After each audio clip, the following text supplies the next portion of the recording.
अब इंसान तो यूँ सोचने में रह जाएगा भाई हरियाणा जीके पढ़ू ना पढ़ू, एक नंबर की आगे सारा दिन पढ़ क्या 4 महीना खराब भी कर 4 महीना खराब कर 4 किताब पढ़ दी है, 4 भी तो एक क्वेश्चन आयो करेगा भाई भी फिर क्या फायदा एक क्वेश्चन को। और जो पहले की भर्ती हुई कांस्टेबल की, भी वेटनरी पूछ ली, कांस्टेबल लगेगा हम भाई वेटनरी का, उसने तो लठ मारना यार।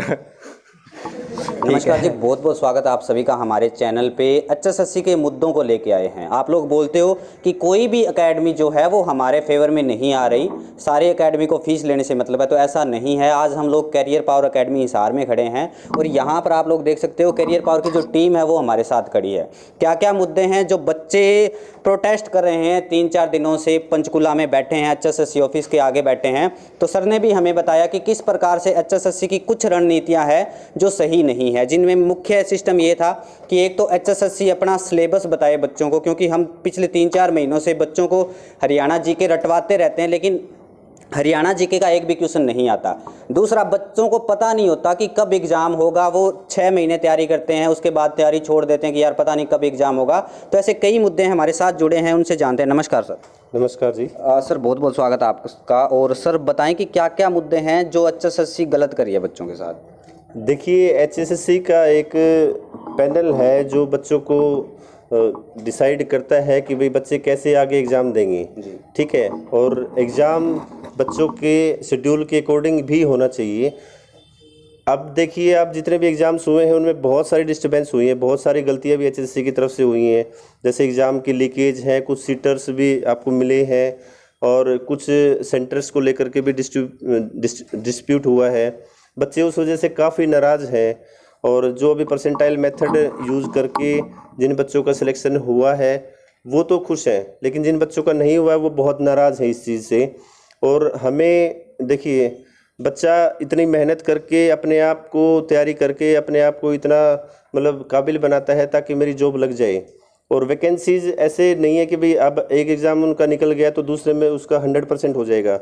बहुत मुश्किल से बच्चा तैयारी करके और एक एग्ज़ाम के लिए अपने आप को काबिल करने की कोशिश बनाने की कोशिश करता है। और जब उसमें सिलेक्शन हो जाता है उसकी 100% होप हो जाती है पूरे परिवार की कि इस सिलेक्शन की वजह से, इस जॉब की वजह से हम अपने परिवार का जो है पालन पोषण कर सकते हैं अच्छे तरीके से। अगर वो होप हमारी डिस्ट्रॉय हो जाती है तो ये समझिए कि पूरा परिवार में ही एक नेगेटिविटी सी बन जाती है कि भाई आगे हमारी कोई आस नहीं है, क्योंकि वैकेंसीज नहीं निकलती टाइम पे, फिर वो लीक हो जाते हैं, फिर उसको फिर साल भर वेट करना पड़ता है, पता भी नहीं है नेक्स्ट ईयर आएगी कि नहीं आएगी। तो इस वजह से बच्चे बहुत नाराज़ भी हैं और थोड़ा सा बच्चे को हमें मोटिवेट करने के लिए उनके फेवर में ही डिसीजन हो ताकि उनको लगे कि साल में इसी समय पे ये ऐसे एग्ज़ाम होने हैं ताकि वो सही तरीके से अपने आप को तैयार कर सके। कॉलेज के एग्ज़ाम्स भी होते हैं और बाकी एग्ज़ाम्स भी जो बच्चे को देने होते हैं, एसएससी के भी एग्ज़ाम्स देने होते हैं, बैंक के भी एग्ज़ाम देने होते हैं, वो भी बहुत ज़रूरी है बच्चों के लिए ताकि वो भी अपने आप को हर लेवल पे खरा बना सके, अपने आप को उतार सके, ठीक है। तो मैं तो यही कहूँगा कि बच्चे की फेवर के अकॉर्डिंग ही बोर्ड को काम करना चाहिए ताकि उन बच्चों का आगे भविष्य जो है वो उज्जवल हो और अपने आप का, परिवार का नाम कमा सके वो। धन्यवाद सर। सर आपको लगता है कि एचएसएससी जो है वो बच्चों पे एक्सपेरिमेंट करी? मैम थोड़ा सा आगे आ जाए। हरियाणा एसएससी बहुत ज़्यादा एक्सपेरिमेंट कर रही है बच्चों पे। जो बच्चों के मुद्दे होते हैं वो कभी एड्रेस किए ही नहीं जाते। एज ए स्टेट हम लोग फेल हैं। इस स्टेट में एक समस्या नहीं, समस्या बहुत है, लेकिन जो स्टेट की विल पावर है वो भी तो दिखे। और एक किसी भी कंट्री में एज ए कॉन्स्टिट्यूशंस में हम लेके चलें तो स्टेट की सबसे जो बैकबोन होती है वो यूथ होता है। आपने यूथ को ही डिस्ट्रॉय कर दिया। नॉर्मलाइजेशन का मेथड आया, उस मेथड में आपने ना टैलेंट के पर कतर दिए। अरे टैलेंट को तो लेकर के आओ। सवाल ये नहीं कि आप कितनी वैकेंसी दे रहे हैं, आप वैकेंसी 10 ही दीजिए, लेकिन फिर तो कीजिए उसको। आपने फिर नहीं किया, नए नए तिकड़म आ जाते हैं। आपने 2017 में कोई क्वेश्चन पूछा जिसका आपने आंसर कुछ और माना, आज वही क्वेश्चन पूछ रहे हैं लेकिन आप है ना उसको इनवैलिडेट कर रहे हैं कि वो पहले वाला जो क्वेश्चन था वो गलत था, ये वाला आंसर सही है। तो मतलब एक कमीशन अपने लेवल पे ही दो आंसर कैसे दे रहा है? एक स्टूडेंट किसे सही मान के बैठे? सवाल है ना सिर्फ और सिर्फ बोर्ड पे आता है, वहाँ पे जो बैठे हैं ऑफिसर्स उनकी इनकॉम्पिटेंसी पे आता है। वो पहले ठीक हो, यूथ को ठीक करें, वैकेंसी 10 से निकालो, लेकिन है ना ऐसा निकालो जैसे यूपीएससी करती है। कभी एग्ज़ाम लीक नहीं होता, हो भी गया तो वो सारा कैंसिल कर देते हैं। सब कुछ फेयर है। क्यों? क्योंकि आप ए क्लास ऑफिसर चुन रहे हैं, वहाँ तो आप चाह रहे हैं कि वो ना इनकॉम्पिटेंट ना हो, कॉम्पिटेंट हो, एफिशिएंसी उनकी अच्छी हो, एफिकेसी अच्छी हो। बट आपने स्टेट लेवल पे, कमीशन लेवल पे इतनी फेलियर क्यों? वो भी आपका ही सिस्टम है, वो भी स्टेट है, ये भी स्टेट है। तो आप वैसी एफिशिएंसी क्यों नहीं लेके आ पा रहे? इसका मतलब पॉलिटिकल विल पावर नहीं है। आप पॉलिटिकल विल पावर लेके आइए, 10 वैकेंसी दीजिए, ऐसी दीजिए ये बच्चे उस 10 के लिए भी मेहनत ऐसी करें कि भाई फेयर है, सब कुछ बढ़िया है।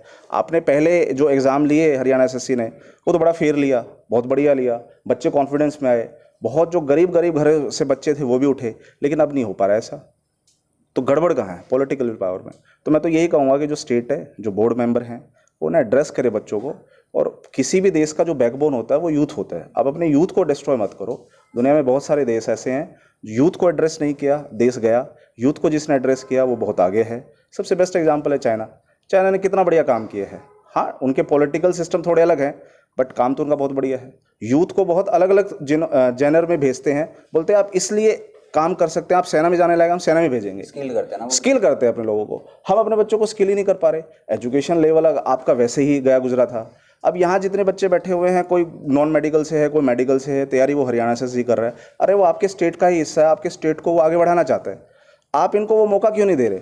आप वैकेंसी कम निकालो, बट निकालो बहुत ही फेयर तरीके से। Thank you sir. वेलकम। एक सर और जुड़े हैं हमारे साथ। नमस्कार जी। नमस्कार सर, क्या कहना चाहोगे इस पर? मैं तो ये चाहूँगा कि मोदी ने सबको चौकीदार बना के छोड़ दिया है। सबसे पहले ग्रुप डी की भर्ती होती है, बंदा सब बेरोजगार है तो वो यही सोचेगा कि मैं कोई ना कोई जॉब ज्वाइन करूँ। उसने ज्वाइन कर ली, 5 नंबर उसके कट चुके। अगली के लिए वो कैपेबल है, वो कर सकता है, पर वो नहीं जा पाएगा क्योंकि उसके 5 नंबर पहले ही कट चुके। तो ये सबसे बड़ा गलत फंडा है। भाई कंपटीशन है तो बराबर का दो, वो बच्चा जा सकता है तो उसे तहसीलदार लगने का भी हक है। अब तहसीलदार के अंदर जो ग्रुप डी के थे, बहुत से ऐसे हैं जो एमएससी पीएचडी करे बैठे हैं, एमएससी है कई मेरे जानकार भी, चपरासी का पेपर तो चपरासी ग्रुप डी लग चुके, अब वो आगे नहीं जा पा रही। एचसीएस की तैयारी कर रहे, वो रह जाती है। तो भाई मैं तो ये मान रहा हूँ कि सरकार को कोई ढंग नहीं इनका जो वैकेंसी निकालने का है, ना सिलेबस बता रही क्या चीज़ आएगी। कई बार सिलेबस के अंदर +1 +2 का मैथ्स पूछ लेता है एज ए क्लर्क से। अगर उससे पहले मैं बात करूँ, टेक्निकल मैथ आया जेई के पेपर में, बिल्कुल राइट बनता है, वो टेक्निकल है, वहाँ पूछा जा सकता है। पर एक क्लर्क के अंदर जो टेक्निकल मैथ पूछ रहे हैं, तो मैं कह रहा हूँ बिल्कुल गलत है। एक सिलेबस डिस्क्राइब होना सबसे ज़्यादा जरूरी है। सर, एक ग्रुप डी का पेपर था 2018 के अंदर, मेरे ख्याल से 17,000 प्लस पोस्टें आई थी। उसमें जो मैथ था वो बीएससी लेवल का था। यहाँ मैं ये कहूँगा कि एडवांस मैथ पूछा गया था। आना चाहिए था अर्थमेटिक, क्योंकि एक चपरासी तैयार कर रहे हो आप, ठीक है, और वो दे रहे हैं मतलब कि जो सीजन लेवल का पेपर था, मतलब कि मैं एडवांस मैथ्स उसके अंदर काफ़ी ज़्यादा डाल रखा था, जो गलत था। ये सिलेबस इस तरह नहीं आना चाहिए, एक स्पेशल मेंशन करना चाहिए। मैं इसके मुकाबले जैसे राजस्थान सरकार है, मैं सबसे बढ़िया मानता हूँ कि पेपर कब होगा, पहले उनकी डेट शीट डिसाइड है, सिलेबस क्या है वो भी सारा उसने डिसाइड कर रखा है, रेट कितनी बड़ी भर्ती वो भी बड़ी सक्सेसफुल उन्होंने करवा दी। पर हमारे यहाँ पे ऐसा कुछ लगता नज़र नहीं आ रहा। जो जा रहा है आज की तारीख में, देखो ये राजस्थान मैं सबसे बढ़िया मानूंगा एग्ज़ाम कराने के अंदर, और उनके अंदर आरपीएस की भर्ती कर रहा हूँ, आरएएस की भर्ती कर रहा हूँ, बिल्कुल फेयर होती है, ठीक है। पर हमारे यहाँ तो भाई हद से ज़्यादा सीटर है। आज एचसीएस का है तो सबसे पहले आ जाती है भाई कितने में बैठेगा, क्या करेगा। तो भाई इस चीज़ पे लगाम लगाना सबसे ज़्यादा ज़रूरी है। और उसके बाद मैं बात करता हूँ एक एयरफोर्स का, जैसे मैं एक सिंपल सी बात करूँ तो मैं टीच कर रहा हूँ, उसके बारे में बताता हूँ। आज 1 साल हो गया, एक रिजल्ट घोषित नहीं कर सकी। उससे पहले जो भर्ती हो चुकी थी उसका रिजल्ट आ रहा था, फेज 2 हो चुका, पर अभी तक उनको ज्वाइनिंग नहीं मिली। उनका फेज 3 बचा हुआ अभी तक, और जो पहले वाला 1 साल से वो रिजल्ट नहीं कर रहे, और अब वाले के लिए नोटिफिकेशन नहीं निकाल रहे, एग्जाम कब होगा। हर 6 महीने में होता था, अब तक नहीं हो रहा। तो भाई कुछ सिस्टम समझ नहीं आ रही, कर क्या रहे, मतलब सिस्टम के खिलाफ लड़ाई जारी है। बच्चों से मिलवाऊंगा मैं यहाँ पर। मैम थोड़ा सा आप इस साइड आ जाए।